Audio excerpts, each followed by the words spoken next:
السلام عليكم ورحمة الله وبركاته. ازيكم يا باشمهندسين؟ اخباركم ايه؟ يا رب تكونوا بخير.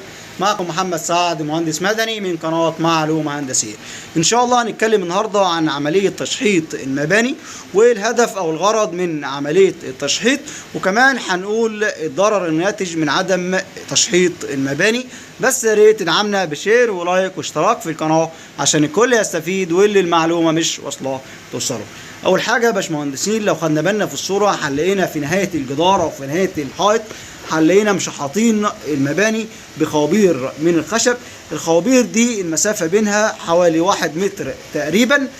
الهدف او الغرض من عمليه التشحيط دي اننا بنضغط المباني على بعضها عشان خاطر المباني يا باشمهندسين بعد ما بتنشف بتريح، وبص نلاقي ضرر ناتج لكده. الضرر ده هو عباره عن ظهور شرخ بالعرض على كامل قطاع الحائط كده بين نقطة اتصال نهاية الحائط البلوك مع الكاميرا الخرسانية.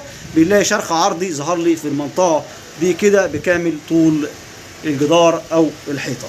دي كانت معلومة النهاردة أو فيديو اليوم. لو عجبك الفيديو ما تنساش تعمل شير ولايك واشتراك في القناة عشان الكل يستفيد. والسلام عليكم ورحمة الله وبركاته.